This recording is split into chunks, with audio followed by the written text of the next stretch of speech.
Perkenalkan, saya Zurnita, CGP Angkatan 6, Kabupaten Mukomuko.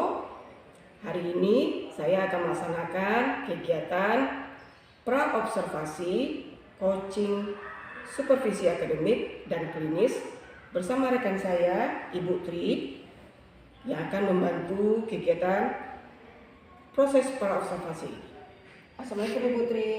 Waalaikumsalam Ibu. Sehat ya Bu Tri? Alhamdulillah sehat. Bagaimana dengan keadaan Ibu? Alhamdulillah Ibu sehat juga.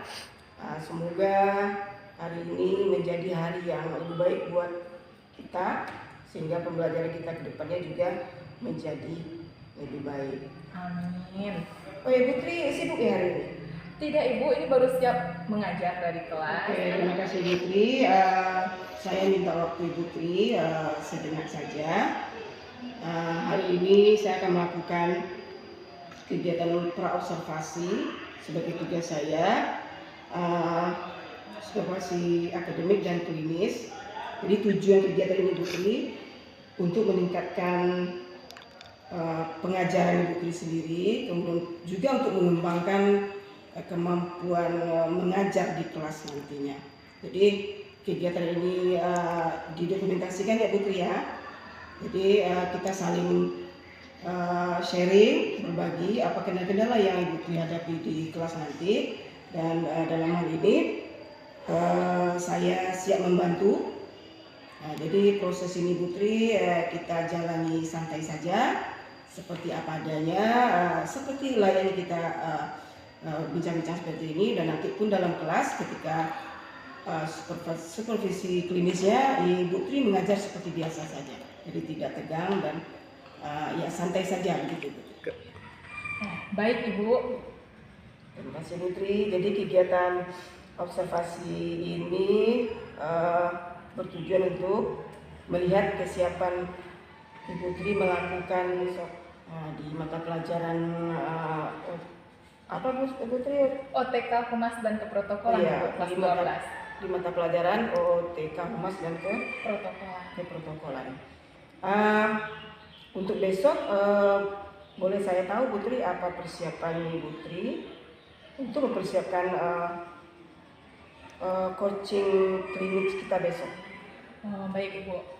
Untuk proses pembelajaran besok, saya sudah menyiapkan perangkat pembelajaran, terus beberapa media yang saya download dari YouTube, sejenis video seperti itu Ibu ya. Terus saya sudah juga membuat PowerPoint. Terus beberapa alat peraga nantinya yang bakalan dibuat bersama dengan anak-anak, beserta dengan lembar asesmen sendiri sudah saya buat seperti itu. Bagus sekali Bu Tri ya, mantap. Saya sekali. Dan dengan persiapan yang mantap, yang matang seperti itu, apa yang Bu Tri harapkan sebenarnya dari pembelajaran besok? Menurut saya, pra-observasi ini sangat sekali membantu untuk diri saya sendiri ya Bu ya. Nah, terutamanya seperti itu. Dan saya dapat bertukar pikiran langsung sama Ibu, pengalaman-pengalaman Ibu juga saya mendapatkan seperti itu. Jadi ini sangat membantu saya untuk perkembangan ke depan, cara proses pembelajaran saya ke depannya seperti itu Bu.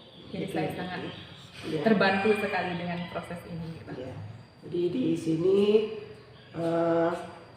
kita saling berkolaborasi sebenarnya satu sama lain. Di mana kekurangan Ibu Tri nanti saya bisa bantu, begitu juga sebaliknya sebenarnya. Saya pun dalam mengajar banyak kekurangan, tentu saya juga bisa minta bantu ke rekan-rekan yang lain gitu. Jadi sehingga ada semacam perbaikan mutu pembelajaran kita secara terus menerus. Jadi ada kalanya kita merasa sudah benar, ketika di coaching oleh rekan kita yang lain ada titik-titik kekurangan. Nah di situlah gunanya kita saling berkolaborasi. Kalau dari siswanya Ibu Tri, siswa yang Ibu Tri ajar ini, bisa Ibu ceritakan ke saya juga bagaimana kesiapan siswa itu sendiri untuk belajar besok? Kebetulan di kelas OTKP yang saya ajar besok itu ya, di OTK Humas dan Keprotokolan itu siswa kita ada di 15 orang. 15 orang. Dengan berbagai macam gaya pembelajaran, daya tangkap maksudnya gitu ya, daya tangkapnya ya. Daya tangkapnya berbeda-beda. ada daya tangkap siswa kita ini yang rendah, ada juga yang sedang, bahkan juga siswa kita memiliki daya tangkap yang tinggi, yang cepat menangkapnya gitu ya Bu ya. Jadi ada 3 golongan ini di dalam kelas, jadi berbeda-beda, ada yang aktif dan ada juga yang pasif seperti itu. Jadi kalau saya boleh menguatkan, anak-anak kita ini memang harus dilatih dan diajarkan teknik rapat yang baik, cara-cara rapat yang baik, ya. Termasuk juga jenis-jenis rapatnya. Oh, jenis rapatnya, ya, saya yakin Putri yang lebih paham. Ya. Tujuan pembelajaran yang ingin Ibu Putri capai besok itu apa? Bisa sampaikan ke saya, Putri? Oke, sesuai dengan materi minggu besok, materi besok gitu ya, Bu ya. Itu mengenai rapat. Yang diharapkan dari materi tersebut tuh otomatis anak-anak mengerti apa sih itu rapat, seperti itu ya Bu ya, apa itu rapat, seperti itu, apa kegunaan rapat, jenis-jenisnya, salah satunya gitu kan Bu, termasuk juga layout. Dalam rapat ya pasti ada tata ruang, tata ruang rapat seperti itu ya. Jadi layout itu bukan hanya di ini saja ya. Bukan hanya ruang kantor, bukan hanya ruang kantor atau ruang kelas, tapi layout itu berguna juga untuk tatanan untuk rapat seperti itu Bu. Kadang-kadang kan ada yang PTU gitu ya, ada yang seperti jenis meja panjang gitu. Jadi anak harus tahu. Ibu, insya Allah saya siap Ibu, dan saya juga mengucapkan terima kasih banyak atas dukungan Ibu membantu saya dalam pembelajaran sehari-hari saya seperti Ibu. Ya. Baik, pagi hari ini kita akan mulai pembelajaran dengan topik penyelenggaraan pertemuan atau rapat. Lebih detailnya, tonton terus video ini sampai selesai ya. Model pengaturan tempat duduk. Kita masuk ke slide berikutnya. Ini adalah materi yang akan kita pelajari mengenai teknik menutup rapat. Poin 1 itu bentuk dulu. Kita udah selesai di ujung pembelajarannya ya. Nah, di hari ini kita udah belajar mengenai layout tempat duduk rapat ya, menyusun layout rapat, dan minggu depan jangan lupa ya, kita masuk materi baru mengenai penyusunan pembuatan pembelajaran pada pagi hari ini ya. Assalamualaikum warahmatullahi wabarakatuh. Waalaikumsalam warahmatullahi wabarakatuh.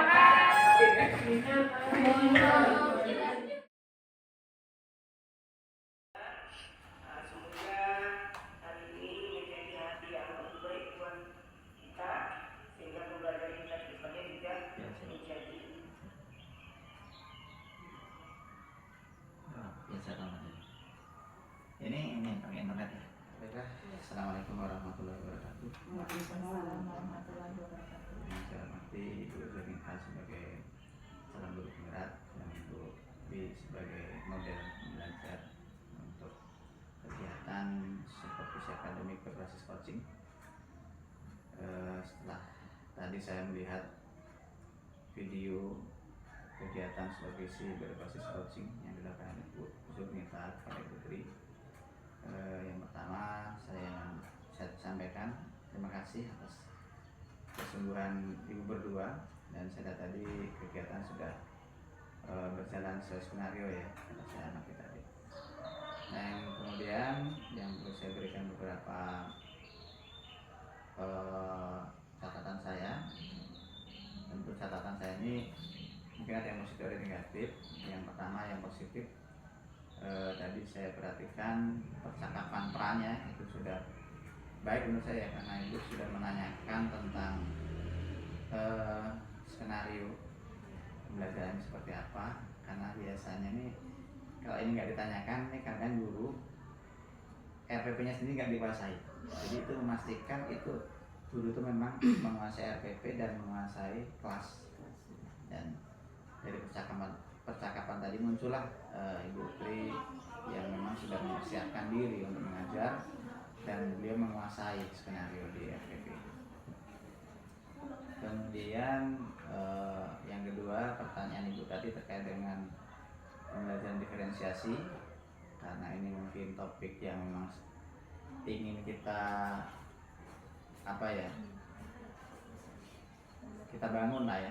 Topik ini, kemampuan guru untuk mengajar diferensiasi ini sebagai ruh pembelajaran yang berpihak pada murid juga sudah Ibu tanyakan, dan saya lihat tadi Putri juga sudah cukup paham tentang diferensiasi, bagaimana ketika menyiapkan materi tentang rapat itu, Bu Tri sudah menyiapkan sebuah skenario yang memperhatikan tentang keragaman murid.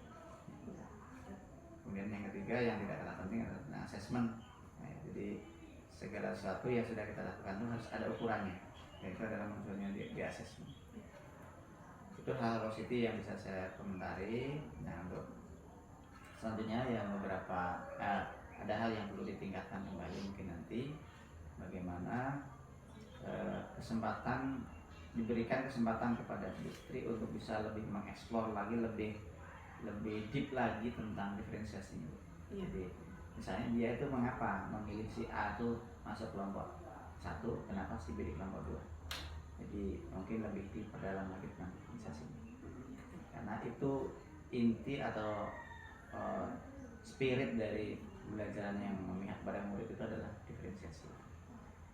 Saya rasa itu Bu yang bisa saya berikan catatan. Semoga ke depan Ibu Tri sebagai guru tidak saja ketika sedang dalam supervisi ini menerapkan pembelajaran berdiferensiasi, ke depannya bisa lebih diperdalam lagi, sehingga anak-anak kita itu betul-betul belajar dengan gembira, dengan bahagia. Karena menurut para ahli, anak yang belajar dengan gembira itu akan mendapatkan hasil yang lebih baik.